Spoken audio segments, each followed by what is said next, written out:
Un ciel lourd et bas recouvre Paris. Nous sommes à la veille d'un week-end de novembre et l'atmosphère est étrangement douce pour la saison.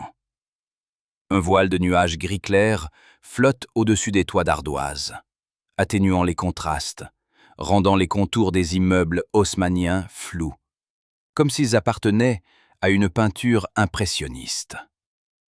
Un vent d'ouest glisse le long des boulevards, soulevant des papiers et des feuilles mortes, caressant les branches nues des platanes qui bordent les avenues. Des gouttes de pluie, tombées la nuit précédente, perlent encore sur les rampes en fer forgé des escaliers du métro et sur les tables en métal des cafés. Les trottoirs luisent, polis par le passage des passants et par l'humidité résiduelle. L'air sent la Seine, mêlé à l'odeur du bitume mouillé, à celle du café fraîchement torréfié qui s'échappe des brasseries, au parfum exotique des épiceries asiatiques du quartier de Belleville. Sur les marchés du 10e arrondissement, les maraîchers installent leurs étals sous une lumière pâle, alignant tomates et clémentines en pyramide. Des poissons brillants reposent sur de la glace pilée. Des bouquets de persil attendent les cuisiniers du week-end. Depuis des mois, Paris vit sous une vigilance renforcée. Après les attaques de janvier contre Charlie Hebdo et les prises d'otages de l'hyper-cachère, des militaires patrouillent en permanence devant les écoles juives, les synagogues et les monuments. Leur présence est devenue presque ordinaire. Des silhouettes en treillis, fusils d'assaut en bandoulière, qui arpentent les gares, les musées, les lieux touristiques. La plupart des passants ne les remarquent plus vraiment. Pourtant, la tension est palpable dans les services de renseignement. On sait qu'une cellule dormante de l'organisation État islamique prépare une action. Des informations circulent entre Ankara, Bagdad, Bruxelles et Paris. Des messages cryptés sont interceptés. Des noms sont repérés. À quelques centaines de kilomètres de là, dans les quartiers populaires de Molenbeek et de Schaerbeek, en périphérie de Bruxelles, 9 hommes rassemblent armes, explosifs et voitures de location. Ils sont belges, français ou irakiens, pour la plupart nés et élevés en Europe, mais radicalisés sur les réseaux sociaux ou sur les champs de bataille syriens. Ils ont loué une Polo et une Seat Léon noire, obtenu des faux passeports syriens pour certains, collecté des ceintures explosives remplies de peroxyde d'acétone. Ils se réunissent dans des appartements anonymes, assemblent les gilets, vérifient la mécanique des détonateurs, répètent les gestes qui les feront exploser. Le coordinateur s'appelle Abdelhamid Abaoud. Il parle au téléphone avec des complices restés à Bruxelles qui lui donnent les instructions de dernière minute. 2 frères, Brahim et Salah Abdeslam, jouent un rôle central. L'un portera une ceinture explosive sur le boulevard Voltaire. L'autre conduira plusieurs équipes jusqu'à leur cible. Un jeune Français de 20 ans, Bilal Adfi, et 2 hommes sous fausse identité, Ahmad Al-Mohammad et M. Al-Mahmoud, sont chargés du Stade de France. Les 3 futurs assaillants du Bataclan, Sami Amimour, Foued Mohamed Agad et Ismaël Omar Mostefaï, ont grandi en région parisienne ou en Alsace, ont été repérés par les services antiterroristes avant de partir en Syrie. Ils ont quitté la France légalement, sont revenus clandestinement en passant par la Grèce et la Hongrie, puis la Belgique. Leur logistique a été calée dans les moindres détails. Vendredi 13 novembre 2015 se lève sur une capitale vibrante. Des nuages filent à grande vitesse au-dessus de la Seine. Les premières lueurs du jour teintent de bleu et d'orange la verrière de la gare de l'Est. Les Parisiens se hâtent vers leur travail. Dans les bureaux, on parle des attentats déjoués des derniers mois. On plaisante, on commente l'actualité, on planifie la soirée. Certains ont acheté des billets pour un concert au Bataclan, salle mythique du boulevard Voltaire, où se produit ce soir-là le groupe américain Eagles of Death Metal. Des amateurs de football se préparent à rejoindre Saint-Denis pour un match amical de prestige entre la France et l'Allemagne au Stade de France. Les cafés et restaurants du 10e et du 11e arrondissement s'attendent à une belle affluence. Dans les vitrines, les pâtisseries brillent sous les néons. Les fromagers présentent leurs plateaux, les cavistes exposent leurs meilleurs crus. Les faits forains installent leurs manèges aux abords de la place de la Nation pour le début de la foire d'hiver. Le quotidien reprend ses droits. Les terroristes prennent la route. Salah Abdeslam, au volant d'une Renault Clio, quitte Bruxelles à l'aube avec ses 2 passagers chargés de ceintures explosives et les dépose dans l'après-midi près du Stade de France. Il suit ensuite l'autoroute A1 jusqu'à Paris, se faufile dans la circulation, gare la Clio dans le 18e arrondissement où il doit retrouver un complice. La Seat Léon noire arrive par un autre axe, emprunte le périphérique, se dirige vers le 10e arrondissement. La Polo, conduite par l'équipe du Bataclan, roule vers le 11e. Les plaques d'immatriculation belges passent inaperçues. Les gilets explosifs sont dissimulés sous des vêtements amples. Les fusils Kalachnikov sont rangés dans le coffre. Les hommes connaissent leur mission. Frapper simultanément plusieurs lieux de convivialité, semer la terreur, provoquer un effondrement moral. Vers 20h30, les spectateurs commencent à arriver au Bataclan. Les agents de sécurité contrôlent les billets, palpent les manteaux. Les premiers accords du groupe d'ouverture résonnent entre les murs ornés de moulures, sous les lampes rouges. À Saint-Denis, des milliers de supporters prennent place dans l'enceinte du Stade de France. Dans la tribune présidentielle, François Hollande serre des mains. Le coup d'envoi du match est donné peu après 21h, sous les applaudissements nourris. L'orchestre d'un soir entonne la Marseillaise, suivie de l'hymne allemand. Les commentaires diffusés sur TF1 et sur les stations de radio évoquent la ferveur et le caractère amical de la rencontre. À quelques kilomètres de là, les terrasses du Carillon, du Petit Cambodge, de la Bonne Bière, de la Casa Nostra et de la Belle Équipe sont bondées. On trinque, on discute, on rit sous des chauffages à gaz. Les serveurs débitent des pintes, les cuisiniers s'activent derrière les comptoirs. Les conversations vont bon train, la bière coule à flot, les flammes des bougies vacillent.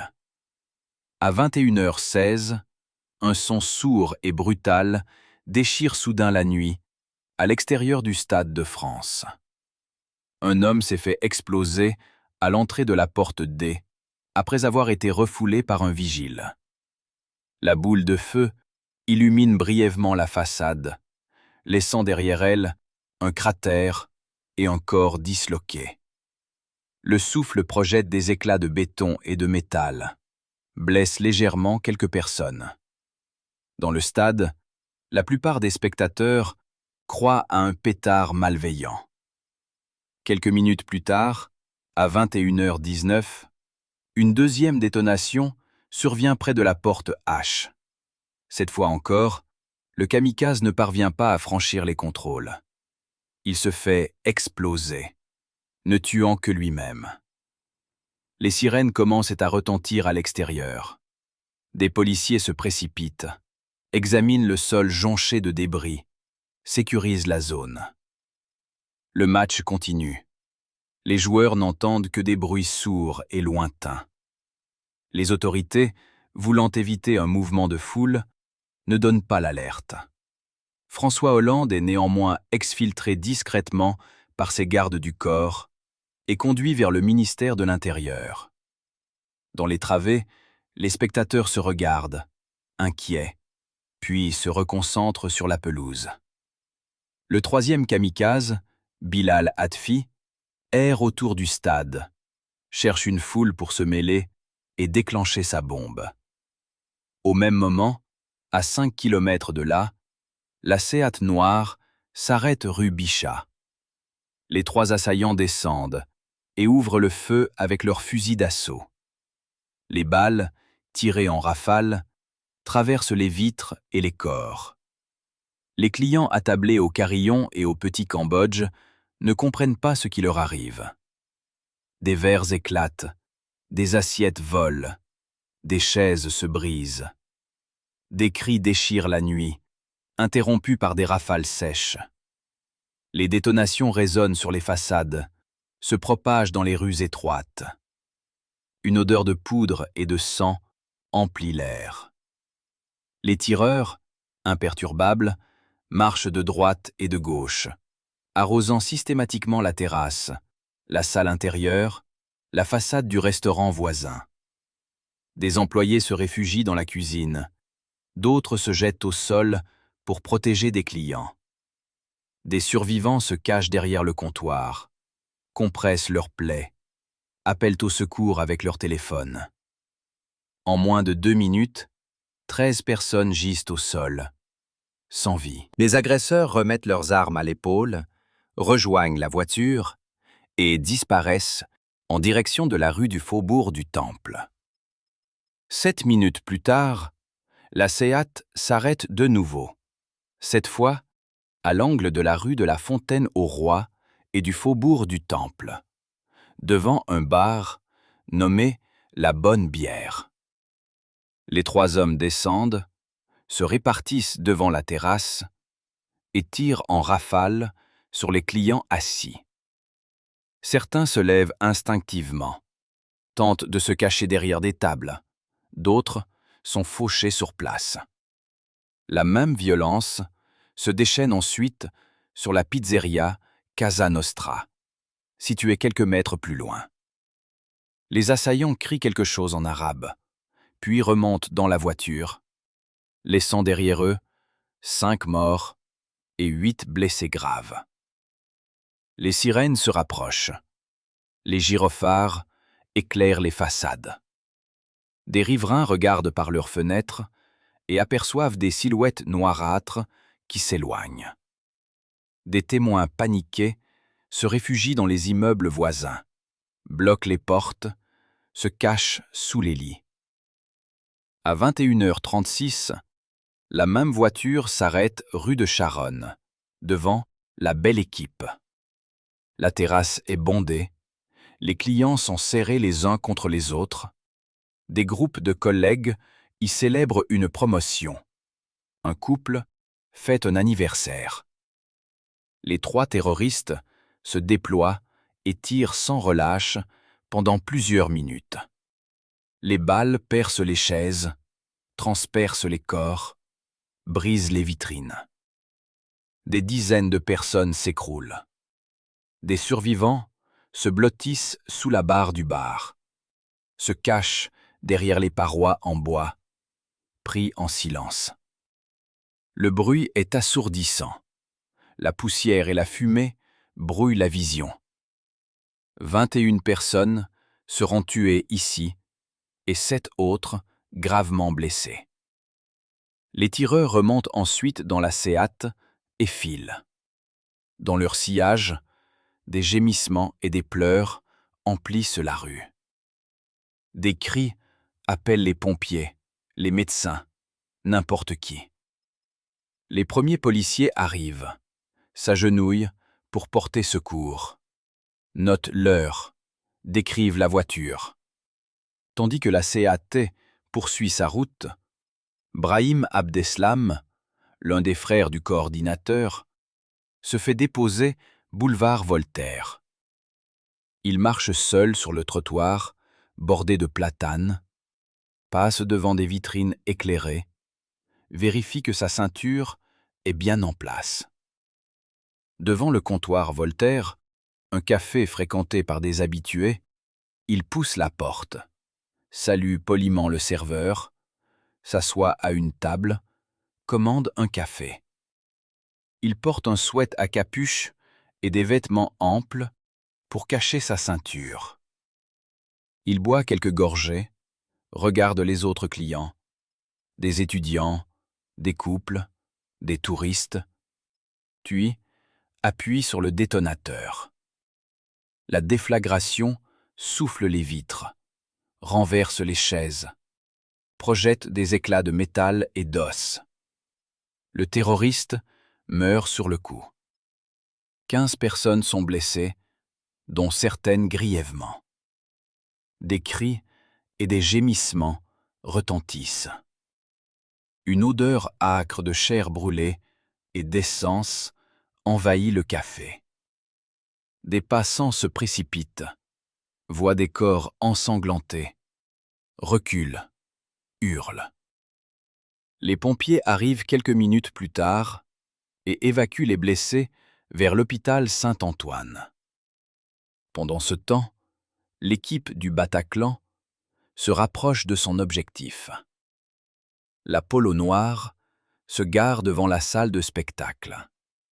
Foued Mohamed Agad, Ismaël Omar Mostefaï et Sami Amimour sortent de la voiture, armés de fusils d'assaut et de dizaines de chargeurs.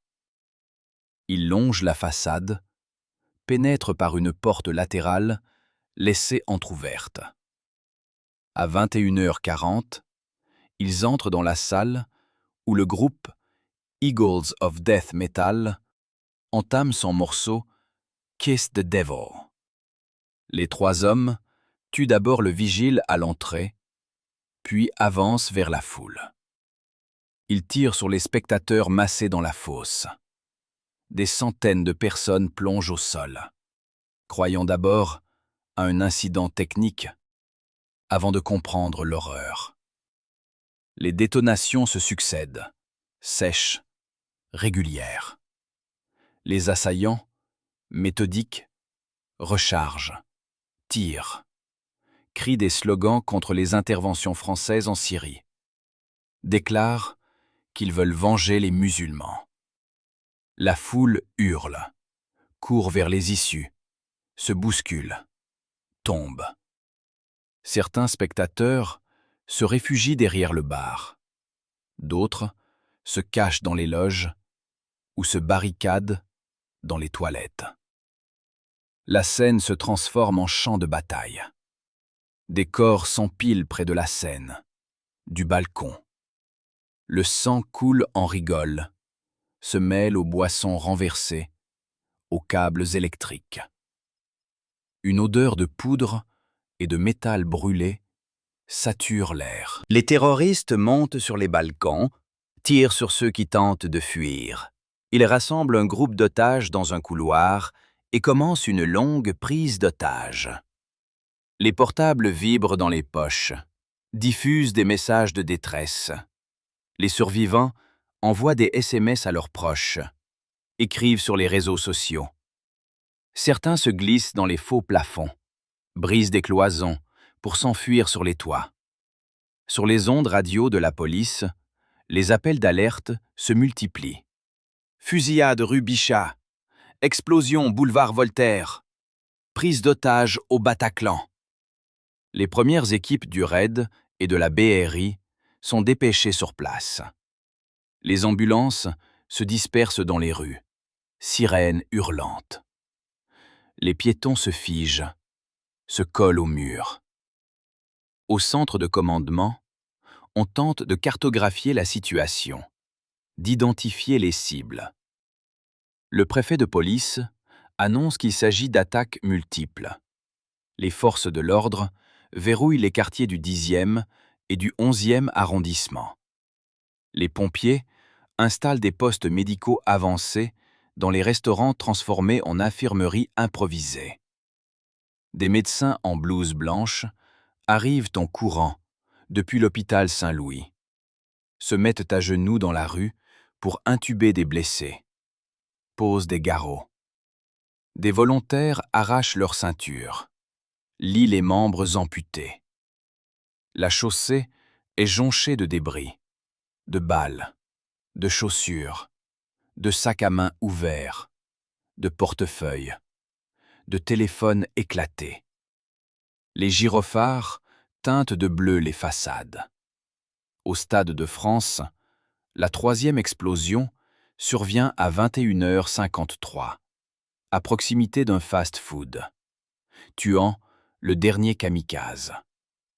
Cette fois, des fans comprennent que quelque chose de grave se passe. Des murmures parcourent les tribunes. La police ordonne aux spectateurs de se rassembler sur la pelouse après le coup de sifflet final. Le match se termine sur le score de 2-0 pour la France. Les joueurs, qui ont appris les événements pendant la mi-temps, serrent les dents. Les spectateurs envahissent le terrain, se regroupent, se tiennent par les épaules, entonnent spontanément la Marseillaise. Des vidéos, diffusées en direct, montrent des milliers de personnes, les yeux humides, chantant l'hymne national dans l'obscurité, entourés par des policiers qui surveillent toutes les sorties. L'ambiance est irréelle, partagée entre peur et solidarité. Les commentateurs restent silencieux pendant quelques minutes, puis expliquent que des attentats ont lieu dans la capitale. Les images tournent en boucle sur les chaînes d'information. À 22h, les assaillants du Bataclan prennent des otages. Ils regroupent une vingtaine de personnes dans une pièce à l'étage, exigent que la France cesse ses frappes aériennes en Syrie. Les otages sont terrorisés, les mains sur la tête, certains blessés. L'un des preneurs d'otages, Sami Amimour, surveille la salle principale où se trouvent encore des centaines de personnes prostrées au sol. Il tire sporadiquement sur ceux qui bougent. Les deux autres assaillants, Mostefaï et Mohamed Agad, communiquent avec l'extérieur à l'aide d'un téléphone pris à un otage, mais ne parviennent pas à établir de connexion Internet. Ils tirent sur les policiers qui approchent. À 22h15, 2 policiers de la BRI pénètrent dans le bâtiment. Ils aperçoivent Sami Amimour sur la scène, prêt à exécuter un survivant. Il tire. La balle le touche. Dans un mouvement réflexe, il déclenche sa ceinture explosive. L'explosion résonne dans toute la salle, éventrant le plancher, soufflant des corps. Les 2 policiers sont projetés en arrière. Ils se relèvent, cherchent des survivants, attendent les renforts. Les renforts arrivent. Des unités spécialisées se positionnent autour du Bataclan. Des négociateurs installent un poste de commandement dans une rue adjacente. Des snipers prennent place aux fenêtres des immeubles voisins. Des policiers en civil, armés, se faufilent par les arrière-cours.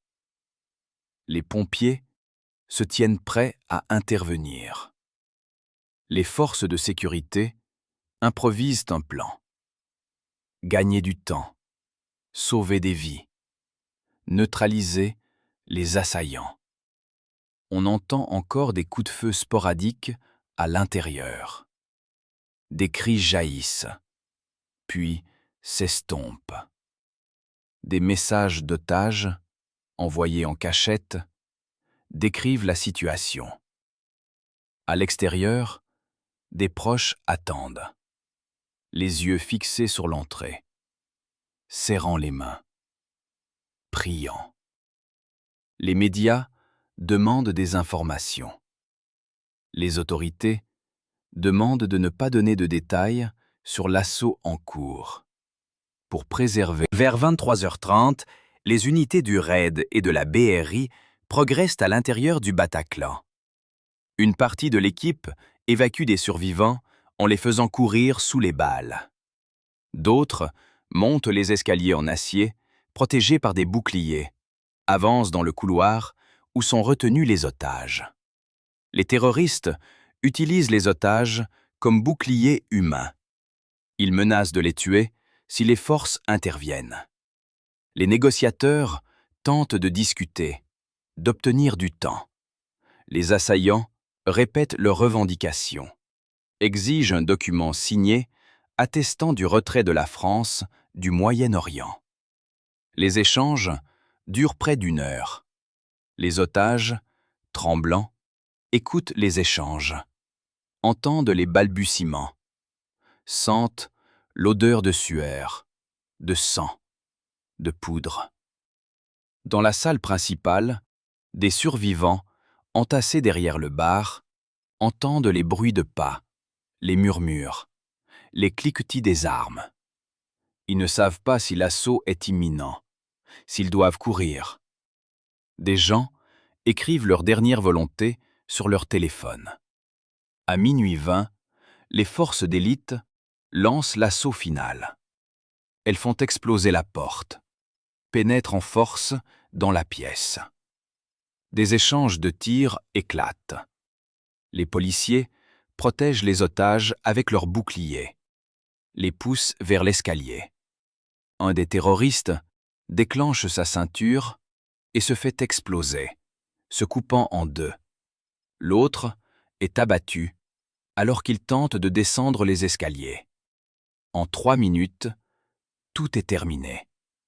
Le silence retombe, ponctué par les gémissements des blessés et les craquements des planchers. Les policiers fouillent chaque pièce, vérifient qu'il n'y a plus de danger, évacuent les otages et les survivants, un par un. À 0h58, la préfecture de police annonce officiellement que l'assaut est terminé. Les ambulanciers prennent en charge les blessés, les conduisent vers les hôpitaux. Des médecins, couverts de sang et de poussière, sortent en titubant, les yeux écarquillés. Les survivants s'embrassent, pleurent, cherchent leurs amis.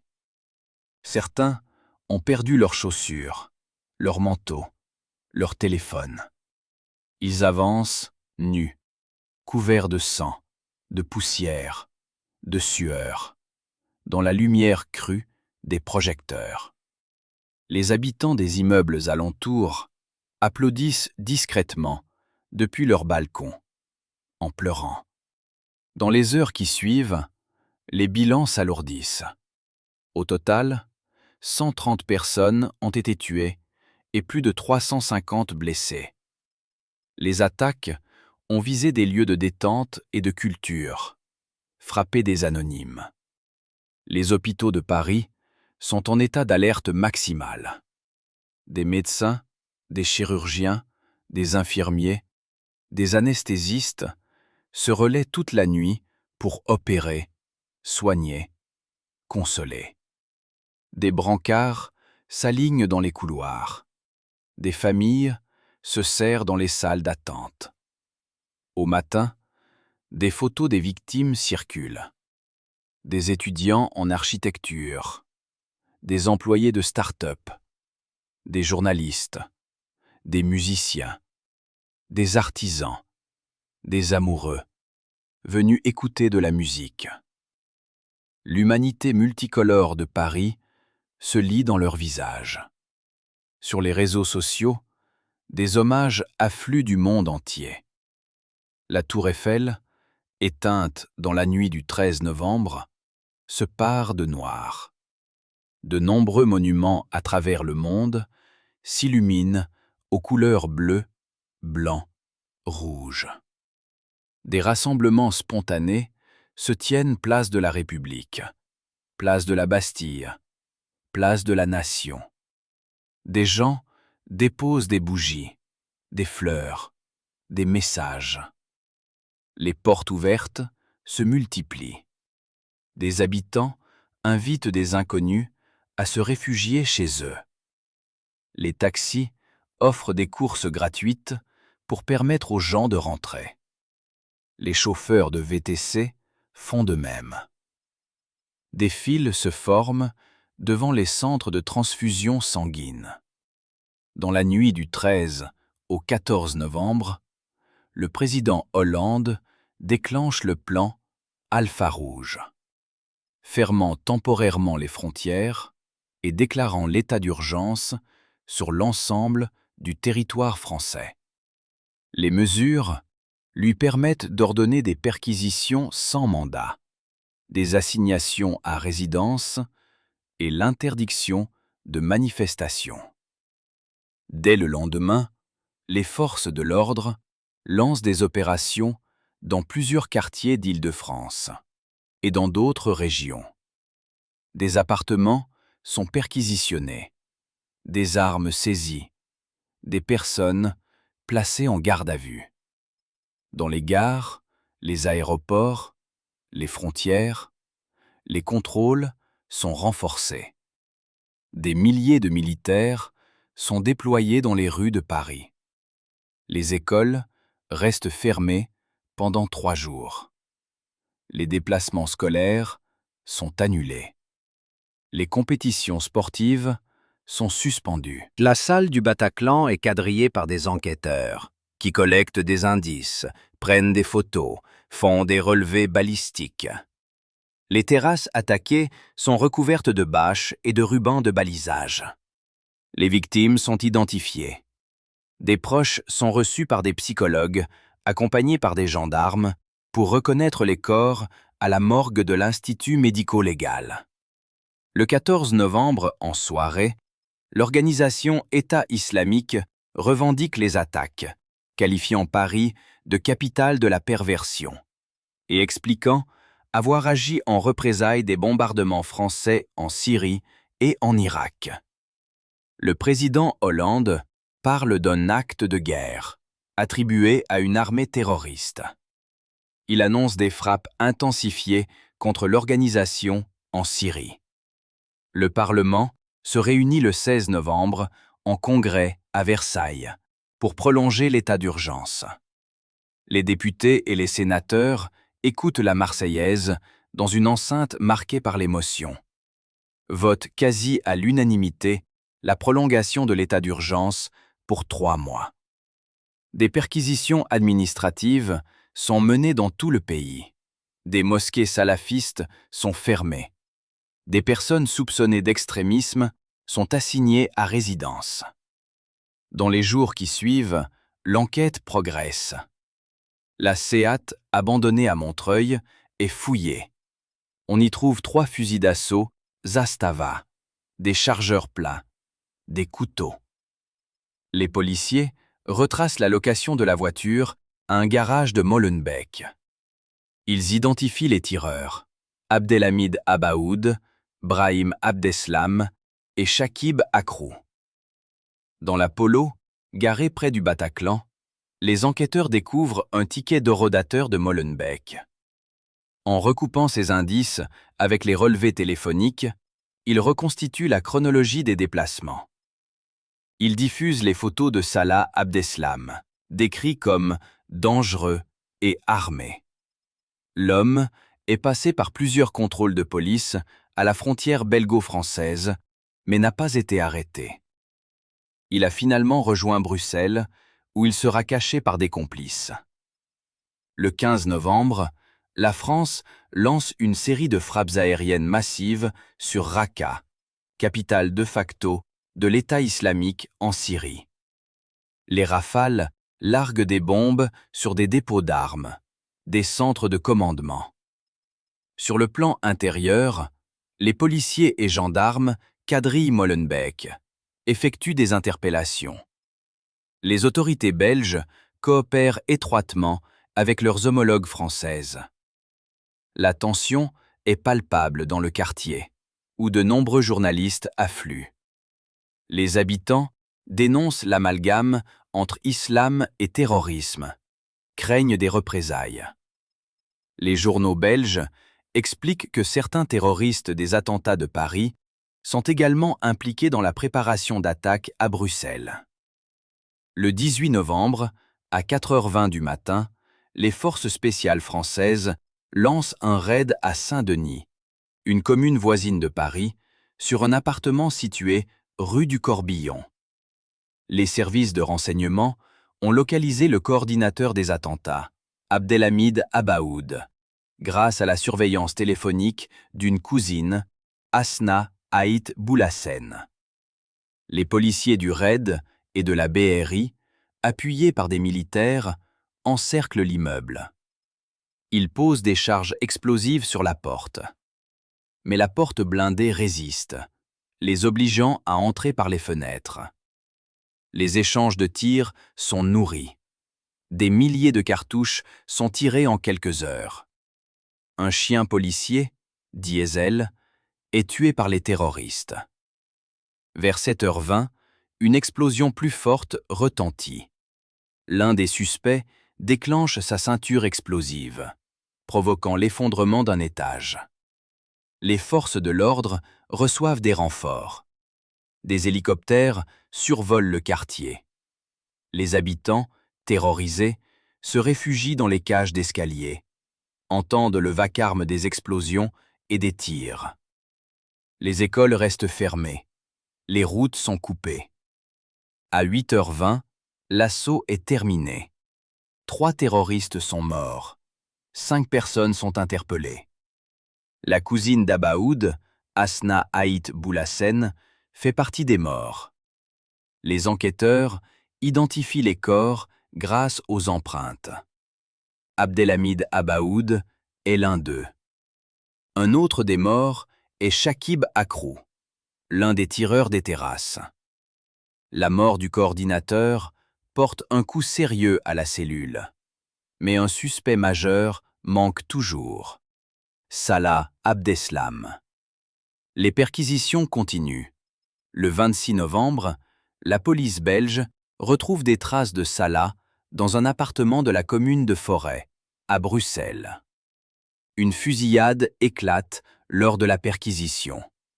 3 policiers sont blessés, un complice est tué. Salah parvient à s'échapper par les toits. Le 18 mars 2016, les forces spéciales l'interpellent dans une rue de Molenbeek, après une traque de 4 mois. Il est transféré en France et incarcéré dans une prison de haute sécurité. En septembre 2021, il comparaît devant la cour d'assises spéciale de Paris avec 14 autres accusés.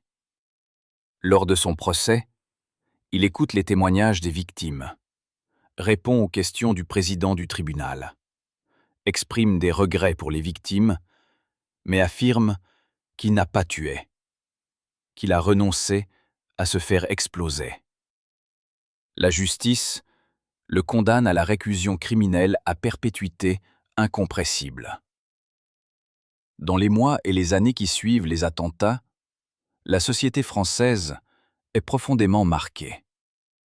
Les cafés du 10e et du 11e arrondissement sont restaurés. Leurs façades portent des plaques commémoratives. La salle du Bataclan reste fermée pendant 1 an. Elle rouvre en novembre 2016 avec un concert de Sting. Les survivants se retrouvent dans des associations pour se soutenir, témoigner, organiser des cérémonies.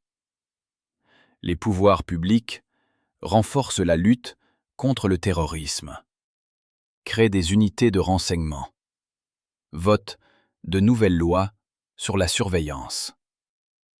L'état d'urgence est prolongé plusieurs fois, jusqu'en novembre 2017, avant d'être remplacé par une loi renforçant la sécurité intérieure. Les attentats du 13 novembre restent dans les mémoires, comme les plus meurtriers sur le sol français depuis la Seconde Guerre mondiale. 10 ans plus tard, en 2025, des plaques et des jardins du souvenir rappellent les noms des victimes. Les musiciens jouent encore « Kiss the Devil » pour exorciser la peur. Et des bougies continuent d'être allumées chaque 13 novembre, à la même heure où les premières balles ont été tirées. Avant que ne tombent les premières balles, le quartier du canal Saint-Martin respire un parfum de village. Le Carillon et le Petit Cambodge se font face de part et d'autre de la rue Bichat, sous des volets peints en bleu et des néons rouges. Le Carillon, avec ses tables en formica, ses banquettes en moleskine et ses affiches de concerts, attire des habitués qui viennent y écouter des groupes de jazz le dimanche. Un comptoir en zinc patiné sépare le bar de la salle. Des bouteilles colorées alignées derrière un miroir taché de nicotine. Le café sert des demi, des verres de vin du Languedoc, des croque-monsieur grillés. Les rires fusent lorsque le serveur apporte un plateau chargé de verres en équilibre. Le Petit Cambodge, quant à lui, exhale des effluves de citronnelle, de sauce nuoc mam et de coriandre. Des bols de soupe pho fumante sont alignés sur des plateaux noirs. Les murs arborent des photos du Cambodge, des paysages de rizières et de temples khmers. À midi, des employés de bureau viennent y déjeuner. Des poussettes se garent devant la porte. Des étudiants révisent leurs examens sur des chaises pliantes. Le soir du 13 novembre, des groupes d'amis se retrouvent, rient fort, se racontent leur semaine autour de bières belges et de nems croustillants. L'eau du canal reflète les guirlandes lumineuses tendues entre les arbres. Des cyclistes passent sur les passerelles en fer. Des joggeurs s'étirent. Le quartier vibre d'une énergie tranquille. Personne ne se doute que des ombres approchent. Quelques rues plus loin, la rue de la Fontaine au Roi serpente entre des immeubles aux façades décrépies et des boutiques de vêtements exotiques. La Bonne Bière est un café de quartier aux chaises en rotin et aux tables de marbre. Ses murs sont couverts de miroirs qui agrandissent l'espace. De vieilles réclames pour des marques de bière, aujourd'hui disparues. Le patron est un homme moustachu qui connaît chaque client par son prénom. On y sert des planches de charcuterie, des fromages, des tartines de rillettes. Les habitués jouent aux fléchettes au fond de la salle, près d'une machine à sous qui clignote. Sur la terrasse chauffée, des jeunes couples boivent des demi, les pieds posés sur les radiateurs en fonte. La Casa Nostra, pizzeria installée à quelques mètres, affiche des couleurs vert, blanc, rouge et des photos de Venise sur les murs. Le pizzaiolo étire la pâte, la jette en l'air, l'étale. Y dépose de la sauce tomate maison et de la mozzarella fraîche. Un four à bois diffuse une chaleur agréable, une odeur de thym et de basilic. Des clients partagent des carafes de Chianti, rient en attendant leur pizza. Sur la route, un chauffeur de taxi klaxonne des touristes qui traversent sans regarder. Une femme sort de l'épicerie voisine, une baguette sous le bras, un bouquet de fleurs dans l'autre main. Au coin de la rue, un garçon en trottinette s'amuse à slalomer entre les tables. Des bribes de conversation en anglais, en italien, en arabe se mêlent. C'est un vendredi soir ordinaire, l'instant avant la déflagration. Rue de Charonne, la belle équipe occupe l'angle d'un immeuble récent. Sa grande baie vitrée s'ouvre sur une terrasse couverte d'une véranda en verre. L'intérieur est décoré de bois blond, de coussins rouges, d'ampoules suspendues qui diffusent une lumière chaleureuse. Des plantes vertes tombent des balcons. Des guirlandes de papier éclairent la pièce. Les serveurs portent des tabliers noirs et des chemises à carreaux. On y sert des tartares de bœuf, des salades de quinoa, des burgers et des tapas. Ce soir-là, un groupe de collègues fête la fin d'un projet. L'une d'elles souffle ses bougies sur un gâteau entouré de bougies scintillantes. Un autre groupe discute en espagnol, des verres de mojito à la main. Un couple d'une quarantaine d'années commande une bouteille de champagne. L'air est rempli de musique pop, diffusée en sourdine, et de rire. Sur la terrasse, chauffée par des parasols radiants, des clients fument des cigarettes, parlent de politique, plaisantent. Des scooters passent sur l'avenue. Personne ne s'inquiète des phares d'une voiture qui avance lentement dans la rue. En quelques secondes, les discussions s'éteindront. Les verres exploseront. La musique se taira. Des éclats de verre voleront. Des corps chuteront sur les pavés. Les minutes précédant l'attaque restent suspendues, figées à jamais dans la mémoire de ceux qui étaient là. Le comptoir Voltaire, situé sur le boulevard du même nom, possède un comptoir en zinc qui porte les traces de dizaines d'années de verre posés et de pièces rendues. Des moulures ornent le plafond. Des banquettes, recouvertes de velours rouge, longent les murs. Au fond, des dessins de bandes dessinées sont exposés. Hommage au quartier de la BD. Sur le bar, des croissants et des pains au chocolat attendent les clients du petit matin, posés dans des paniers en osier. Une machine à café rouge produit un sifflement aigu lorsque le barista prépare des expressos serrés. Ce soir-là, les conversations portent sur les événements sportifs, sur la vie professionnelle, sur un film. Des serveuses en chemisier blanc et pantalon noir jonglent avec les commandes. Lorsque Brahim Abdeslam entre dans le café, personne ne le remarque. Sa démarche est calme. Ses yeux balaient la salle. Il retire son gant, prend une pièce pour payer son café. Ses mains tremblent légèrement. Il remercie le serveur, sourit. Les clients l'ignorent. Il pose son sac entre ses pieds, regarde sa montre. À l'extérieur, les phares d'une voiture éclairent la façade. Des passants passent rapidement. La pluie recommence à tomber. Au moment où il appuie sur le détonateur, une odeur de métal brûlé remplit instantanément la salle. Des flammes jaillissent. Des éclats de verre emplissent l'air. Un silence assourdissant suit l'explosion avant que les cris n'éclatent. Dans le chaos, des clients cherchent leurs proches sous les tables renversées. Un homme aide une femme à se relever. Un autre se tient la jambe ensanglantée. Les serveurs, en état de choc, appellent les secours. La scène reste gravée dans la mémoire des survivants comme un film au ralenti. Autour du Stade de France, avant le match, c'est la fête. Des marchands ambulants font griller des merguez et des brochettes, vendent des cornets de frites et des churros saupoudrés de sucre.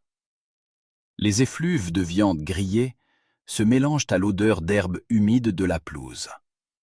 Des vendeurs de foulards, arborant les couleurs des deux équipes, proposent leurs produits aux supporters.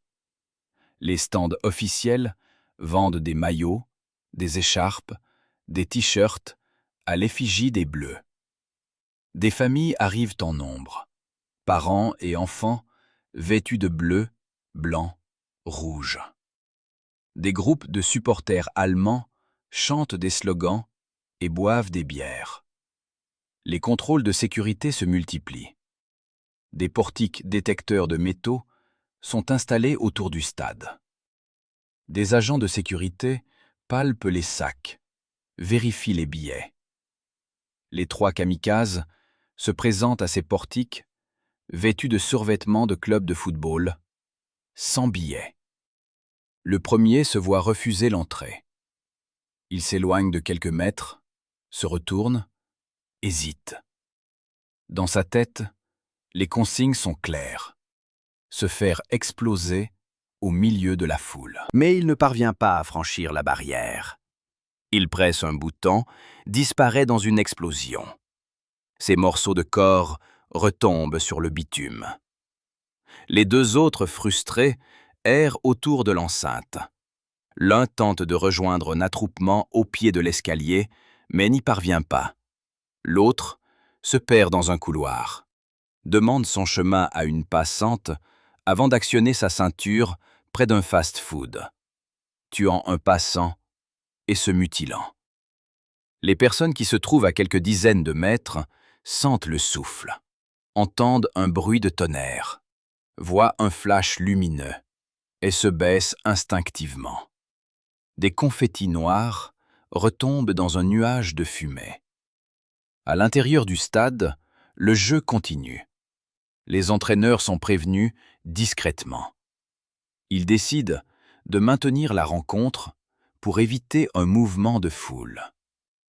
L'étrange dissociation entre la violence qui se déroule à l'extérieur et la normalité du match à l'intérieur restera gravée dans les mémoires. Le Bataclan, avant l'arrivée des assaillants, ressemble à une fête. La salle est pleine. Des couples d'adolescents et de quadragénaires se tiennent par la main. Des groupes d'amis hurlent de joie lorsqu'ils reconnaissent les premières notes d'une chanson. La scène est surmontée d'un grand rideau rouge. Des têtes d'amplis, ornementées de paillettes, scintillent sous les spots. Des t-shirts noirs, à l'effigie du groupe, se balancent au bout des bras. Le bar dans le hall vend des bières blondes et des sodas. Des portiers vérifient les bracelets de couleur qui indiquent la catégorie de billets. Au balcon, des spectateurs s'appuient contre la balustrade en fer forgé, portent des sourires extatiques. Il règne une chaleur douce. Les gobelets s'empilent en colonne au pied des enceintes. Le groupe, sur scène, salue le public, entame un riff de guitare saturé. La foule saute en rythme. Des mèches de cheveux se balancent. Personne ne voit la porte latérale s'ouvrir, ni ne remarque les silhouettes sombres qui se glissent dans la pénombre. Lorsque les premières rafales retentissent, certaines personnes croient à des pétards, d'autres comprennent instantanément. Des ongles se serrent, des yeux s'écarquillent. Les balles pénètrent dans les corps, déchirent les muscles. Le sol devient glissant. Une bousculade se produit vers les portes latérales. Des personnes tombent, sont piétinées. Certaines se relèvent et sont abattues. Le son de la musique s'interrompt, remplacé par celui des cris, des gémissements, des ordres hurlés en arabe. Un père protège sa fille sous son corps. Une femme arrache un rideau pour panser une blessure. Des musiciens se cachent derrière leurs amplis. Des câbles électriques sont arrachés. Les lumières vacillent. Dans l'obscurité, les flashs des armes illuminent les visages. L'odeur de sueur et de sang se mélange à celle du plastique brûlé. Des minutes interminables passent avant que la police ne fasse irruption. Dans les hôpitaux, les scènes de cette nuit resteront gravées dans la mémoire des soignants. Aux urgences de l'hôpital Saint-Louis, tout près de la rue Bichat, les brancards arrivent en file indienne. Des hommes et des femmes couvertes de sang, portant des pansements improvisés, des visages livides, des yeux hagards. Des chirurgiens en blouse verte se précipitent, coupent les vêtements, identifient les blessures. On entend des cris de douleur, des appels, des sanglots. Les salles d'opération improvisées sont bondées. Des internes compressent des plaies, font des massages cardiaques, posent des perfusions. Une femme blessée au ventre murmure le prénom de son compagnon, sans savoir s'il est vivant. Un jeune serveur, atteint à la jambe, serre la main d'un infirmier. Un médecin orthopédiste sort de garde et revient spontanément pour aider ses collègues. À l'hôpital de la Pitié-Salpêtrière, des ambulances déposent des blessés du Bataclan. Les ascenseurs sont réquisitionnés pour monter les patients directement au bloc opératoire. Des psychologues se relaient pour parler aux familles qui se massent dans le hall, leurs yeux rouges, leurs mains tremblantes, autour de téléphones collés à leur oreille. Des listes de noms sont affichées, mises à jour au fur et à mesure des identifications. Des gendarmes en uniforme tentent de calmer les esprits, rassurent, accompagnent les parents qui viennent reconnaître un corps. Dans la morgue de l'Institut médico-légal, les corps des victimes sont alignés sur des dalles en inox, recouverts de drap blanc. Des médecins légistes prennent des empreintes, réalisent des prélèvements. Un silence religieux règne. Dehors, la pluie fine continue de tomber, s'accroche au rideau de fer. Au palais de l'Élysée, dès le début des attaques, une cellule de crise est activée. François Hollande y rejoint le Premier ministre et le ministre de l'Intérieur. Des cartes de Paris sont étalées sur une grande table. Des écrans de télévision retransmettent les images des chaînes d'information en continu. Les conseillers, au téléphone, parlent avec les préfets, les chefs de service. On entend des instructions, des demandes d'effectifs, des ordres de fermeture de stations de métro. Les visages sont graves. Le président écoute les rapports, acquiesce, signe les décrets d'état d'urgence. Il décide également d'appeler ses homologues étrangers pour les prévenir. La chancelière allemande lui exprime son soutien, tout comme le président américain. Les notes des diplomates se mêlent aux bulletins d'information des services de renseignement. Les voix se chevauchent. À 3 heures du matin, le président passe devant les caméras, prononce une courte allocution. « Nous allons mener le combat. Il sera impitoyable. » Il évoque des actes de guerre, annonce la fermeture des frontières, appelle à l'unité. Ses yeux sont cernés, son visage fatigué. Derrière lui, les drapeaux bleu, blanc, rouge sont immobiles. Après son discours, il retourne dans la salle de crise, où le décompte macabre des victimes continue d'augmenter. Dans les rues de Paris, au matin du 14 novembre, une minute de silence est respectée. À midi, les passants s'arrêtent, baissent la tête. Les voitures s'immobilisent. Les radios diffusent un long silence. On entend seulement les oiseaux, le vent, les sanglots retenus. Les bus s'arrêtent en pleine rue. Les passagers se lèvent. Les conducteurs déposent leurs mains sur le volant, ferment les yeux. Dans les écoles qui ont décidé de rouvrir, les enfants se tiennent debout, silencieux. Certains enseignants pleurent discrètement. Dans les entreprises, on se rassemble dans les halls. On se tient la main. La ville est figée. Lorsque la minute se termine, des applaudissements fusent timidement, puis plus fort, avant de se dissoudre dans un murmure. Les drapeaux aux fenêtres se multiplient. Les messages de solidarité se lisent sur les vitrines. Même pas peur. Je suis en terrasse. Les terrasses rouvrent timidement au bout de quelques jours. Des clients viennent y boire un café, par défi, par besoin de reprendre possession de leur ville. Les serveurs accueillent avec des sourires forcés, des mains tremblantes. Ils regardent autour d'eux, redoutant le bruit d'un moteur trop lent. Au plus fort de la nuit du 13 au 14 novembre, alors que les sirènes hurlent encore et que les bruits d'hélicoptères couvrent la ville, des élans de solidarité spontanée se manifestent dans la pénombre. Des utilisateurs de réseaux sociaux lancent le mot dièse « porte ouverte » pour signaler qu'ils peuvent héberger des personnes coincées par les attaques. Offrir un canapé, un verre d'eau, une couverture.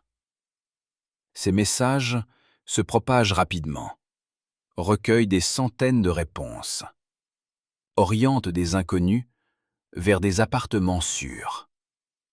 Des chauffeurs de taxi sillonnent la ville en proposant des courses gratuites pour éloigner les passants des zones dangereuses, se guidant avec leur radio pour éviter les périmètres bouclés.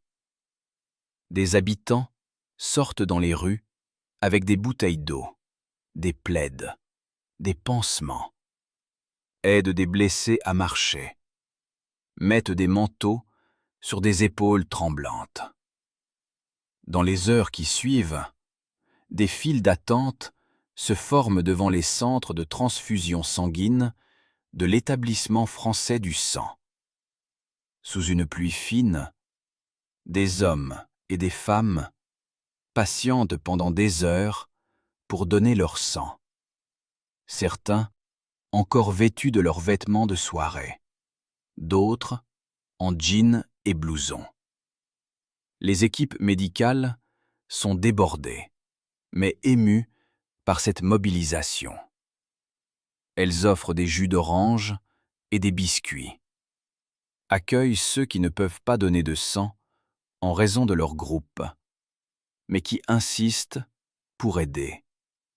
Des boulangeries ouvrent leurs portes au secours, préparent du café, des sandwichs pour les policiers, les pompiers et les infirmiers. Des restaurateurs se rendent dans les hôpitaux avec des plats chauds, cuisinés pendant la nuit. Sur les réseaux, des milliers de messages de soutien affluent du monde entier. Les hashtags Pray for Paris, Nous sommes unis, s'affichent sur les écrans, accompagnés de dessins, de photos de monuments éclairés en bleu, blanc et rouge.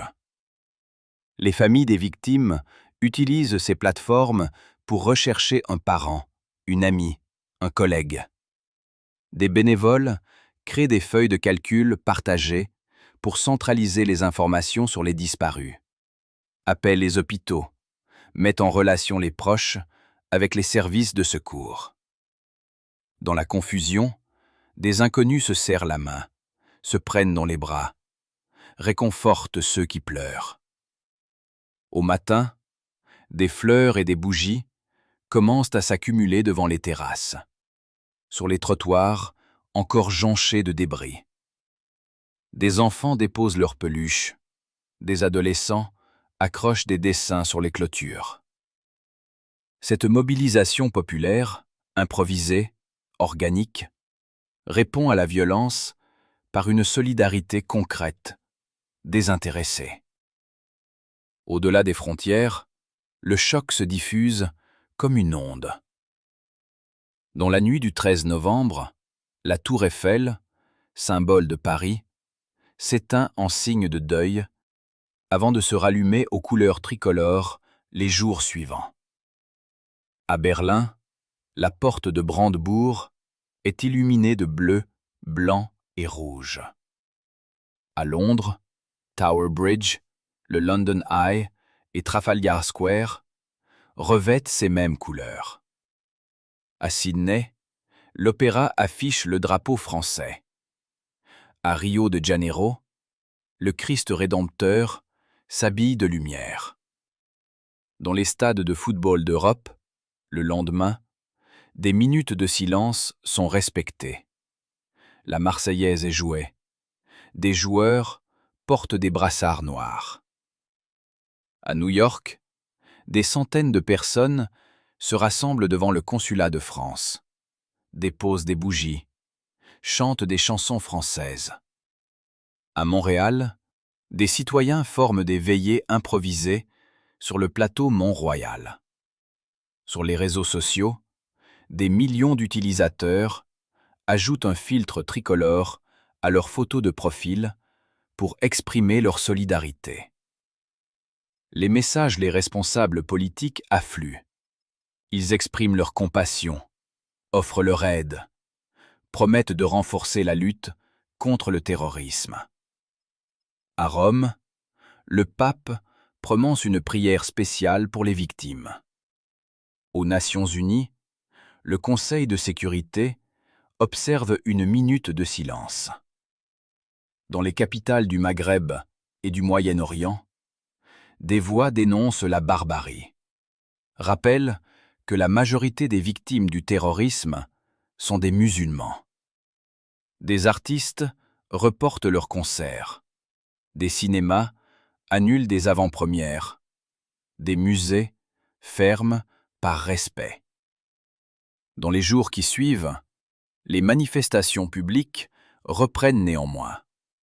Des milliers de personnes se rassemblent place de la République, chantent, brandissent des pancartes, même pas peur, et fluctuat nec mergitur, la devise de Paris. Des musiciens amateurs amènent des guitares, des pianos, jouent des chansons de paix sous la statue de la République couverte de bougies et de dessins.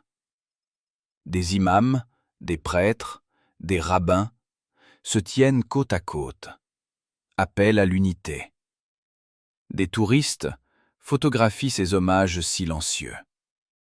La capitale se transforme en mausolée éphémère, où chaque passant devient gardien de la mémoire. Le quartier de Molenbeek, à Bruxelles, devient un foyer d'attention intense après les attaques. Les médias du monde entier s'y pressent. Des hélicoptères survolent le quartier. Les journalistes se postent à l'angle des rues étroites, tendent des micros aux passants. Les policiers belges, parfois débordés, tentent d'empêcher les curieux d'entrer dans les immeubles où se tiennent des perquisitions. Les habitants, originaires pour beaucoup du Maghreb et de Turquie, se sentent stigmatisés, accusés d'héberger des terroristes. Certains acceptent de parler, disent que les auteurs des attentats ne représentent pas l'islam, que ce sont des criminels. D'autres refusent les caméras, se sentent trahis par ceux de leur quartier. La police belge et les services secrets français perquisitionnent des appartements, découvrent des caches d'armes, des explosifs, des documents falsifiés. Salah Abdeslam passe de planque en planque. Il dort sur des canapés, se rase la barbe, change de vêtements. Il est protégé par un réseau qui le cache, lui donne de l'argent, lui fournit des portables à carte prépayée. Des conversations interceptées montre qu'il hésite à se rendre, qu'il craint d'être tué. Il appelle des amis en leur demandant de l'aide. Certains l'incitent à fuir en Syrie. D'autres lui conseillent de se livrer. Son frère est mort. Lui se sent coupable et perdu. Il sera finalement interpellé le 18 mars 2016, rue des Quatre Vents, alors qu'il sort d'un appartement. Les policiers le blessent à la jambe, le traînent au sol. Son arrestation met fin à une cavale de 4 mois. Lors du procès des attentats, ouvert en septembre 2021 dans la grande salle spécialement aménagée du palais de justice historique de l'île de la Cité, les familles des victimes et les survivants affluent. Des centaines de parties civiles se constituent. Les juges, vêtus de robes rouges, entrent en salle sous les regards fixés sur eux. La salle est composée de panneaux de verre pour isoler les accusés du public tout en les laissant visibles. Salah Abdeslam est assis sur le banc des accusés, entouré de gendarmes en combinaison noire, menottés.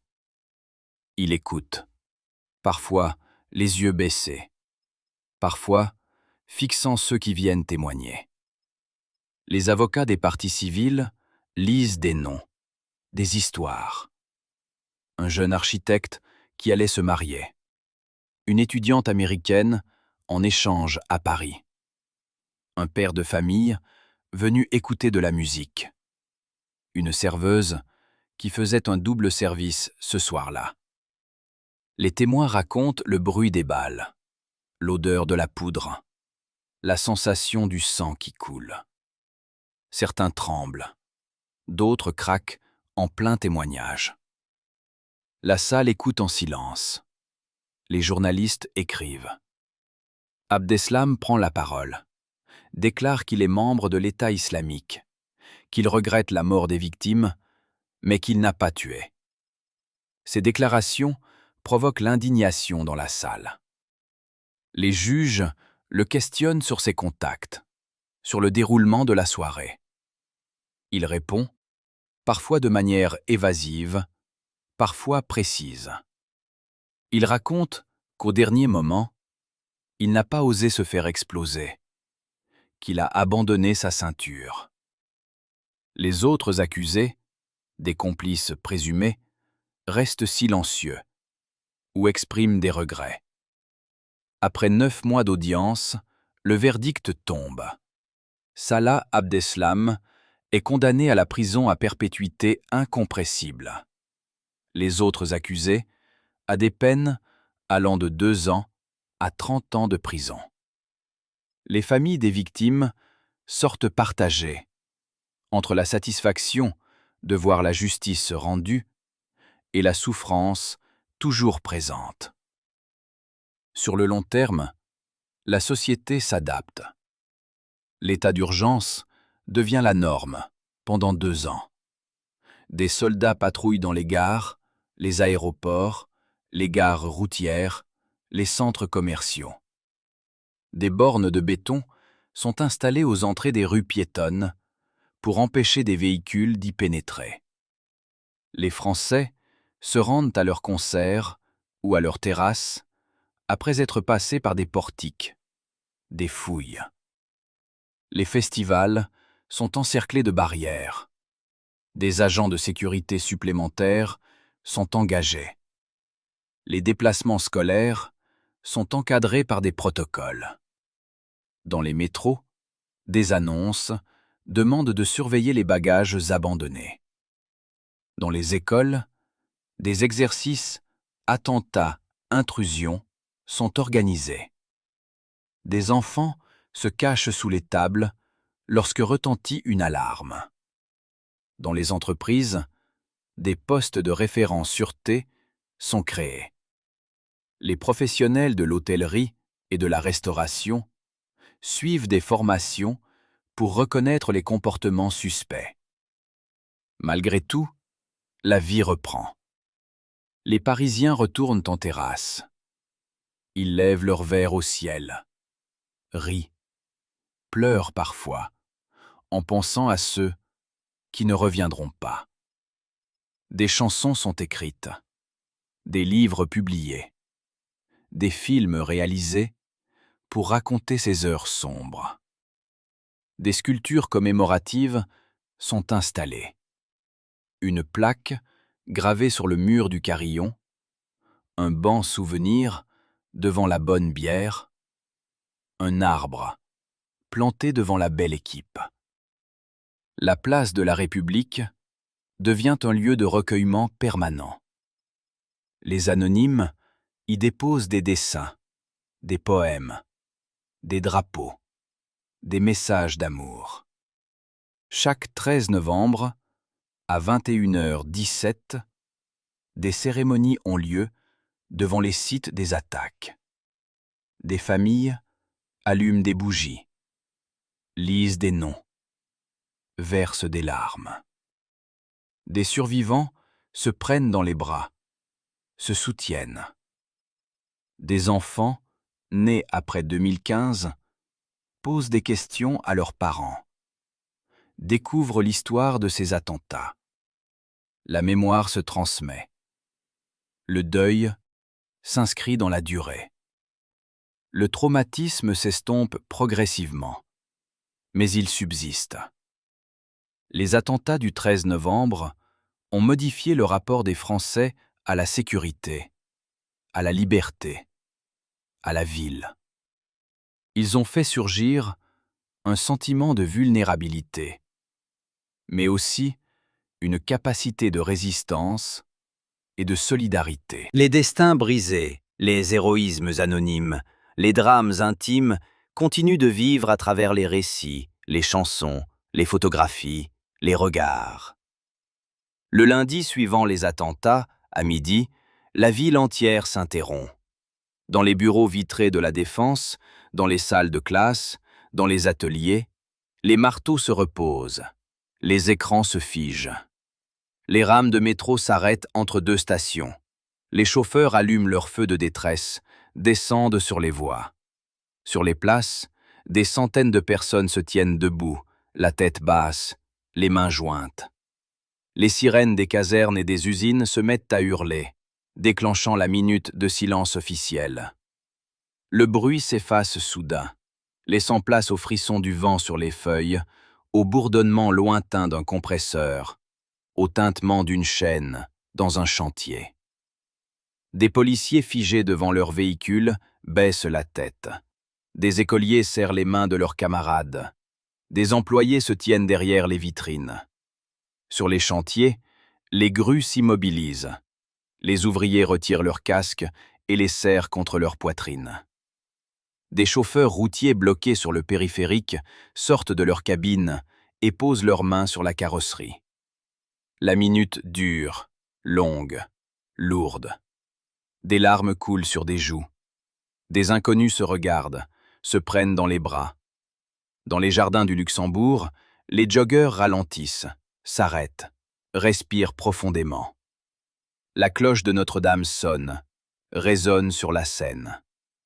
Quand la minute s'achève, des applaudissements éclatent, des cris de « même pas peur » retentissent, des klaxons émettent des notes dissonantes.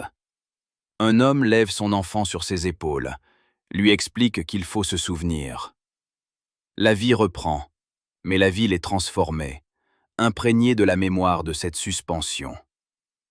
Le 27 novembre au matin, 2 semaines après les attentats, l'esplanade des Invalides est baignée d'une lumière froide.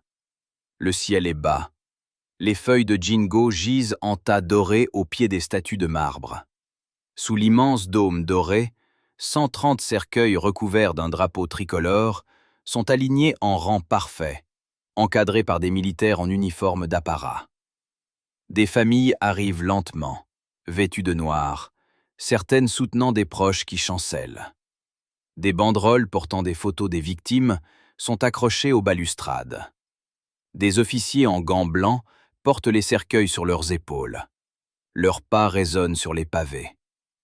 Des camarades pompiers, infirmiers, maîtres d'hôtel, étudiants, musiciens, représentent ceux qui ne peuvent plus marcher. Une chorale entonne le « chant des partisans », tandis qu'une harpiste pince des cordes, ses doigts tremblants. Le président de la République, entouré des ministres, s'avance, le visage grave. Il prononce un discours bref, évoque la vie de chaque victime, leur métier, leur passion, leur famille, insiste sur la jeunesse et la diversité de ceux qui ont perdu la vie. Il invite les Français à faire front, à ne pas céder à la haine. Puis, un lecteur égrène les 130 noms un à un, d'une voix claire. Après chaque nom, un silence se fait. Dans la foule, des sanglots montent, des mains serrent des mouchoirs, des épaules se secouent.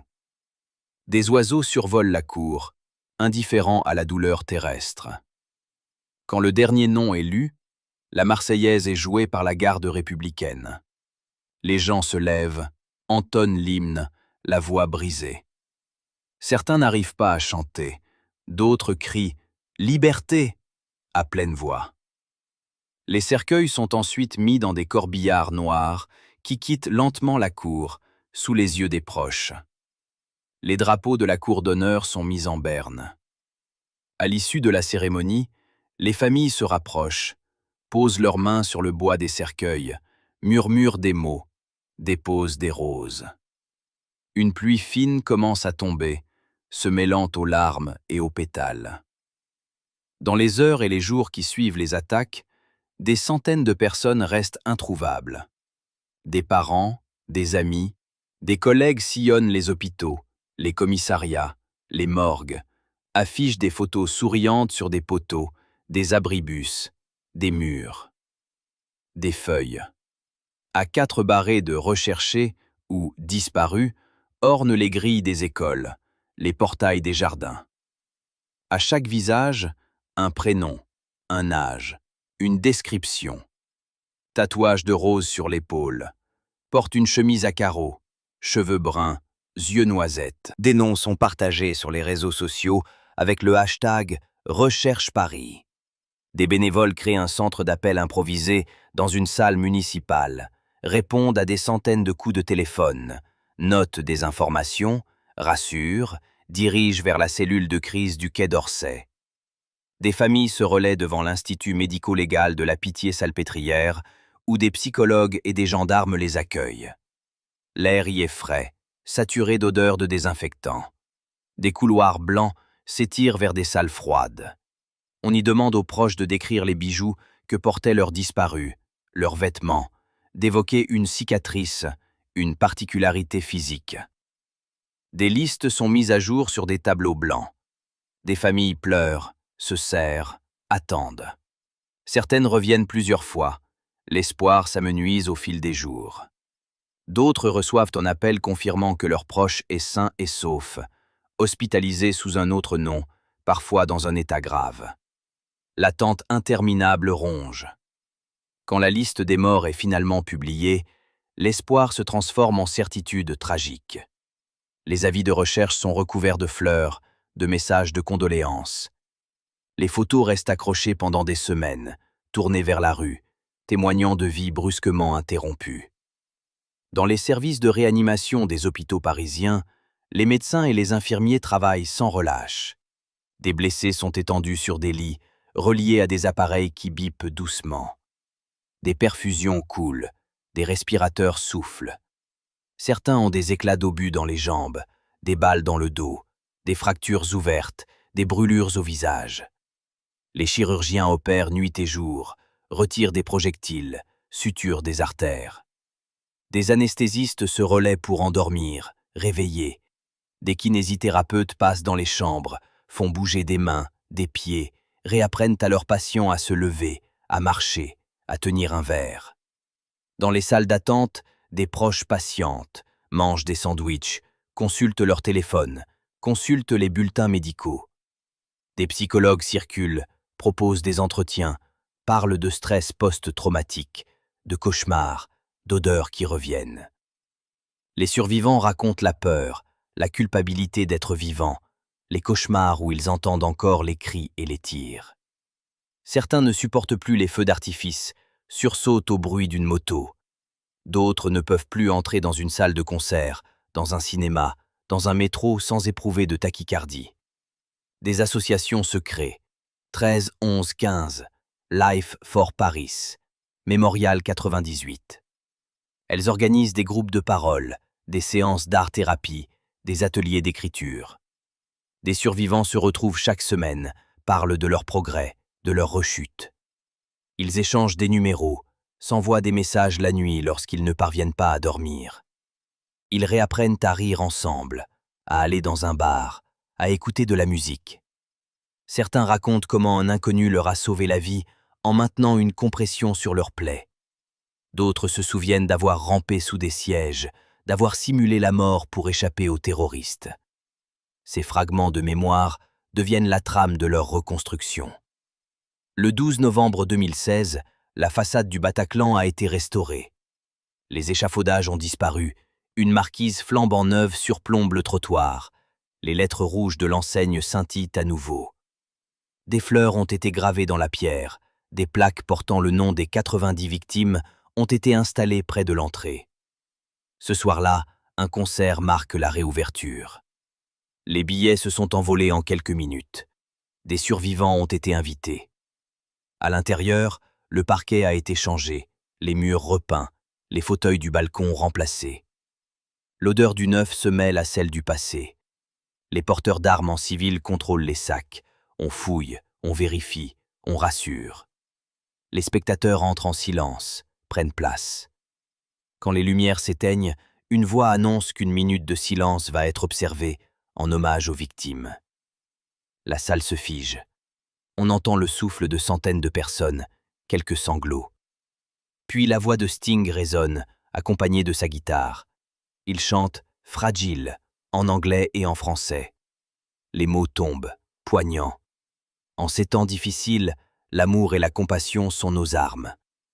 Des larmes coulent sur des visages tendus, des mains se serrent. Après la chanson, le public applaudit longuement, se lève. Le concert continue avec d'autres morceaux, mais la soirée garde une gravité inhabituelle. À l'extérieur, des bouquets de fleurs, des bougies et des photos continuent d'être déposés. Les riverains passent, s'arrêtent un instant. Le Bataclan n'est plus seulement une salle de concert.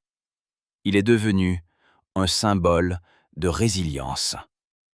Les survivants sortent bouleversés. Certains déclarent avoir tourné une page. D'autres se sentent happés par le souvenir. Les musiciens étrangers, qui se produiront par la suite, se livreront à chaque fois à un hommage, perpétuant la mémoire. Pendant le procès, les victimes civiles se succèdent à la barre. Des dizaines de personnes sont venues raconter leur nuit du 13 novembre. Une jeune femme explique comment elle s'est cachée sous un corps pendant 3 heures, respirant à travers les vêtements imbibés de sang.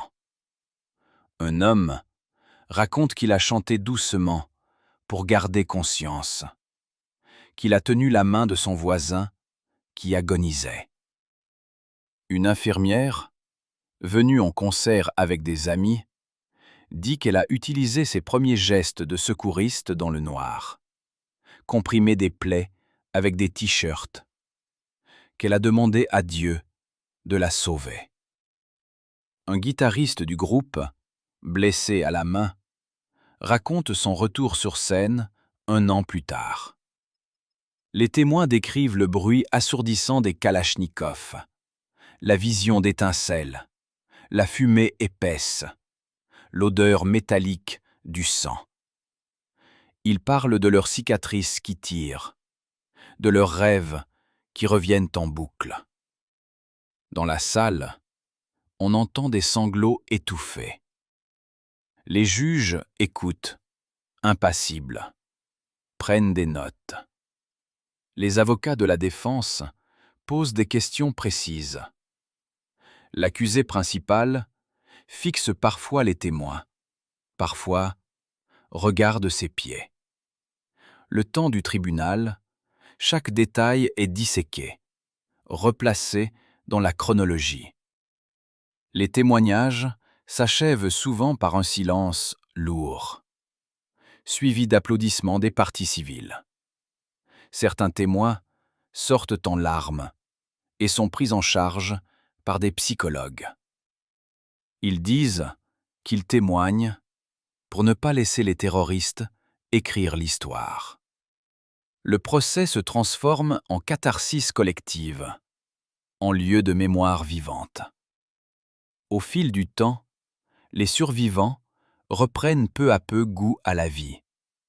Des anciens blessés retournent dans des cafés, choisissant consciencieusement leur place, observant les sorties, posant leurs sacs à portée de main.